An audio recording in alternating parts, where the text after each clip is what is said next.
Akkam jirtu kabajamoota fi jaalatamtoota hordoftoota biiftuu Oro bakkuma jirtanitti nageenyi keenya kan kabajaatiif kan jaalalaa isin haa ga'u isin hin jenne itti aansuun oduu isaa kana qabannee dhiyaannee jirra. Hanganuma sagantaa kanaatti nu hojii turaan immoo affeerraa kenna kun biiftuu Oroodha keessan laayikii sheer godhuu hin dagatina. Biiftuu Oroon oduu wayitaawaa kan biyya keessattii fi kan biyya alaa qabatee dhufuudhaan itti akka bobaattan isin affeeree jira. Warri sabiskiraabii godhin sabiskiraabii godhuudhaan gara maatii chaanaala kanaa dhufuudhaan affeerama kallattimaan gara mata duree oduu amma qabadheetti yeroo dabru oduun jalqaba.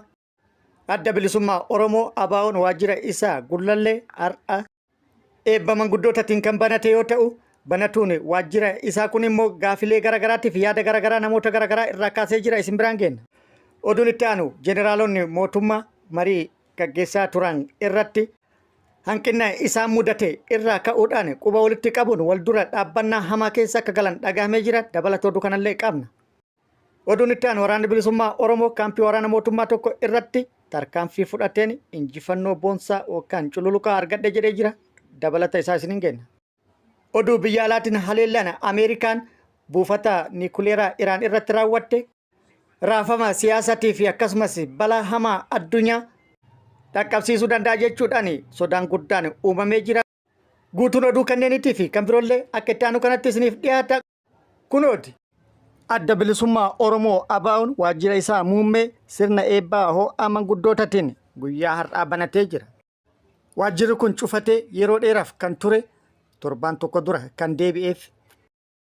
Sirna baniinsaa kana irratti keessummoonni garagaraa sabboontonni Oromoota fi akkasumas qabsaa'onni Oromoo yeroo dheeraaf saba kanaaf gatii baasaa turan irratti argamanii jiru. Waajjirichi akkuma aadaa Oromoo sirna eebba manguddootiin kan baname yoo ta'u, sirna baniinsaa booda alaabaa Oromootiin akka faayame akkasumas erga deeffateen booda haara'umsa ariifachiisaa fi mijataan akka taasifameefis ibsamee jira. Gara biraatiin immoo hawaasa bal'aa biraa gaafii fi yaadni garagaraa ka'aa jira. Gaafilee ka'an keessaa maaliif cufame? Bu'uura seera kamiitiin cufame? Amma hoo waliigaltee kamiin baname? Yeroo cufamuu fi banamuun kun raawwatamutti qaamni sadaffaan hirmaatee jira. Kana booda hoo deebi'ee cufamuu dhabuuf wabiin jiru maali? Dhuguma Oromoof yaadame waajjirri kun baname moo shiratu duuban jira? Banamuu kanaan wal qabatee shirri xaxamuu fi xaxamuu dhabuun maaliin adda ba'a? Iftoominni ittiin baname maalinni kan jedhudha. Hundaafuu dhimmichi of eeggannaa waan barbaadudha. Waajjira maqaa saba guddaa qabu kana fiiganii seenanii fiiganii bahuun qaanidha jechuudhaan namoonni hedduun yaada kennanii jiru. Oduun itti aanu jeneraalni mootummaa haala yeroo irratti yookaan haala nageenya yeroo irratti marii gaggeessuun dhagahamee jira. Marii gaggeessaa turan irratti wal dura dhaabbannaan hamaan akka isaan mudatees odeeffannoon keessoo isaaniitti baate ibsitee jirti. Lola Oromiyaa zoonota garagaraa keessatti gaggeeffamaa jiruun milkaa'ina kan dhabe kasaaraan guddaan humna namaatii fi meeshaa waraanaa kan isa mudate waraanni mootummaa raafama hamaa keessa galuu gamaagama gaggeesseen mirkaneeffatee jira. Raafama hamaa keessa galan kanaaf immoo quba walitti qabuun isaanillee dhagahamee jira. Quba walitti qabuu isaaniitiif qabxii guddaa kan ture inni tokko ijoollee dirqamaan daandirraa guurree leenjii dirree waraanaatti erginee dirree waraanaatti baasuudhaan gara lolaatti erguun akkamitti ta'a? Sababni isaas ijoolleen dirqamaan dirreerraa guuramanii yookaan kararraa guuramanii gara leenjii waraanaa erguudhaan eegasii gara dirree lolaatitti ergaman hedduun isaanii harka kennataa jiru. Meeshaa waraanaa fudhatanii hidhattootatti harka kennataa jiru. Humni waraanaa yeroo ammaa kan namaa kan nu qabnu isa kanaadha. Humna waraanaa dirqamaan walitti qabame kana qabannee opereeshinii bal'aa akka gaggeessinu kallattiin kaa'amee jira. Humni nuti qabnu daa'immanii fi humna dirqamaan gara dirree lolaatitti dhufe kana humna kana qabannee opereeshinii gaggeessuun ni danda'ama. Hedduun gaafilee kana akka waliigalatti kaasuudhaan yaada isaanii kennataa kan turan yoo jiraatan kan biroo immoo faallaa kanaa ta'uudhaan wal mormaa akka turan odeeffannoon keessoo isaaniitti ba'e ibsee jira. Warroonni faallaa kana ofitti amanamummaa fi keessoon keessan murannoo dhabuudha jechuudhaan warroota gaafii kaasanitti harka kan qaban yookaan quba kan qaban akka turan himamee jira. Walumaa galatti haalli keessa jiran hedduu isaanii kan abdii kutachiise akka ta'e kan ibsamedha. Itoophiyaa fi Ameerikaan ibsa walii faallaa ta'e kennaa jiru. Pirezidaantiin Ameerikaa Doonaald Tiraamp Itoophiyaan hidha guddicha ijaaraa jirtu mallaqa kennanii ijaaraa jirti jedhee jira. Gama Itoophiyaatti immoo ibsi ba'e Ameerikaa fi Itoophiyaan tumsa damee nageenyaatiin qaban cimsanii akka itti fufan mirkaneessanii jiru jedhan. Akkana kan jedhes Fiild Maarshaal Birhaanuu Juullaa yoo ta'u ajajaa damee humna galaanaa Ameerikaa fi Afriikoom Jeeneraal Maayikil Laangilii waliin guyyaa tokko dura marii yeroo gaggeessanitti. Itti dabaluunis maricha irratti yeroo itti aanutti dhimmoota ulaa galaanaa nageenya naannawaa gaafa Afrikaa irratti fayyadamummaa waloo irratti waliin hojjechuu fi waliigallee jirra jedhanii ture. Pireezidaantiin Ameerikaa Doonaald Tiraamp yaada faallaa kanaa immoo kennanii jiru. Doonaald Tiraamp barreeffama fuula miidiyaa hawaasummaa isaa irratti maxxanseen Masrii fi Itoophiyaa gidduutti nagaa anatu buuse garuu badhaasa Noobeelii itti hin arganne jedhee jira. Akkasumas hidha guddicha Itoophiyaan ijaaraa jirtu mallaqa kennani yookaan mallaqa Ameerikaatiin ijaaramaa jira jedhee jira. Akkasumas hidhi kun bishaan gara laga Abbayyaatti yaa'aa jiru akkaan hir'isaa jira jedhee jira.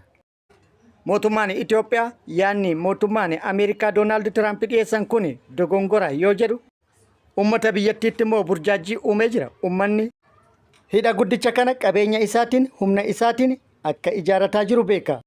Mootummaan Ameerikaa Doonaald Tiraamp hidha laga Abbayyaa mallaqa Ameerikaatiin ijaarame dubbii jettu yookaan yaada jedhu duuba iccitiin jiru maali kan jedhu yaaddoo uumee jira.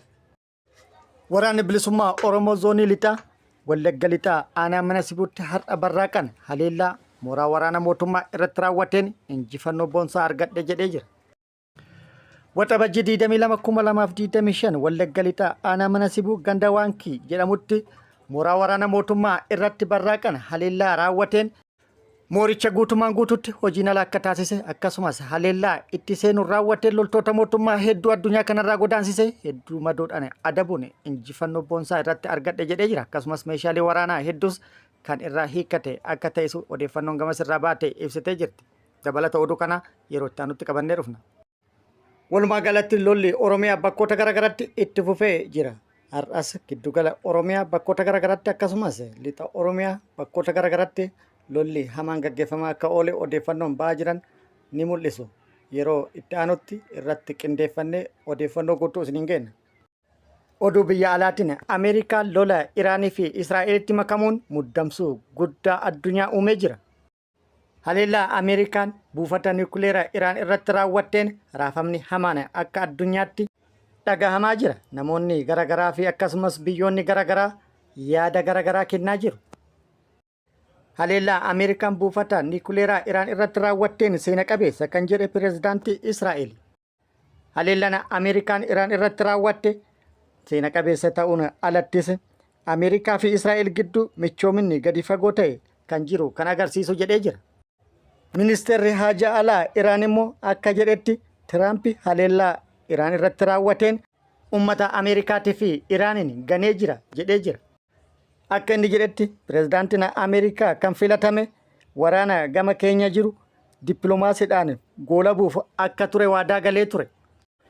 Waadaa galee diiguun waraana banuun uummata isaa gowwoomse jedhee jira. Oduu gara biraatiin immoo galgala kana Iraan murtee addaa akka dabarsite dhagahamee jira. Murteen kunis hulaan Hormuz akka cufamu ajajni akka dabre dhagahamee jira. Kun immoo balaa hamaa ta'uu akka danda'u addunyaa tanaaf sodaatamee jira. Haaluma wal fakkaatuun Huutilleen hulaa galaana diimaa irratti tarkaanfii akka fudhatu beeksisee jira. Hulaa galaana diimaa akka cufu murteessuun dhagahamee jira. Walumaa galatti rakkoon uumame karaa siyaasatiin yookaan dippiloomaasiitiin furmaanni yoo ittiin barbaadamin addunyaa tana rakkoo hamaaf saaxiluu kan danda'u akka ta'e tilmaamamee jira.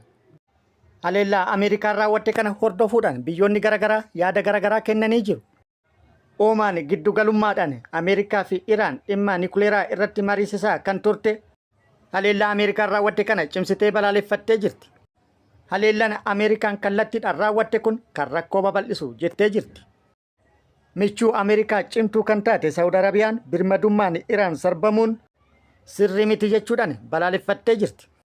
Ammas Ameerikaan gocha kanarraa akka of qusattuu fi hawaasni addunyaa immoo dhimma akka addunyaatti akka yaaddessaa ta'e kanaaf furmaata siyaasaa akka barbaadan sochii dachaa akka taasisan waamicha taasiftee jirti.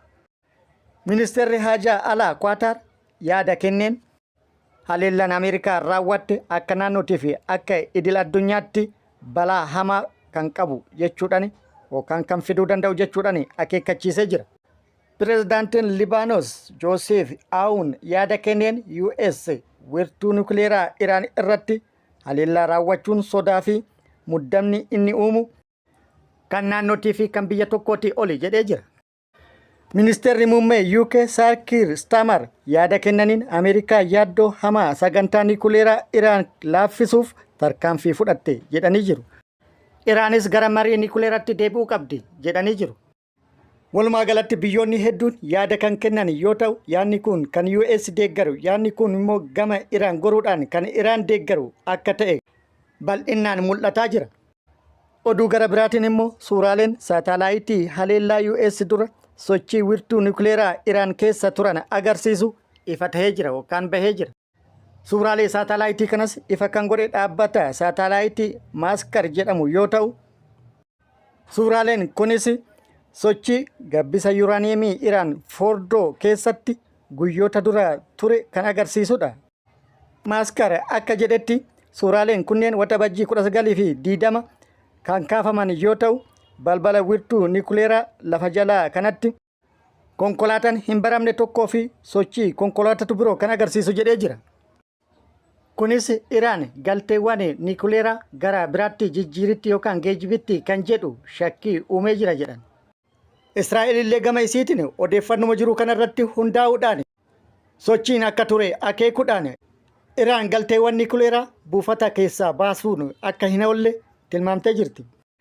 Walumaa galatti haleellaan Ameerikaan raawwatte yaaddoo sodaa fi raafama hamaa uumee jira. Maaltu itti aana akka jedhu gaaffii addunyaati. Nuti immoo nageenyi balaan qabu addunyaa teennaaf nageenyi haa bu'u jenna. Kabajamoota fi jaalatamtoota hordoftoota biiftuu Oroo oduu namaaf qabadde kan hanga ammaa kana guutuu oduu wajjin isin wajjin kan ture ani Bariisoo Ganamooti. Hanga yeroo itti aanutti deebinee wal agarrutti nageenyi Rabbi isiniif haa baay'atu. Nagatti nu turaan immoo hawwii kenna. Nagatti nu tura.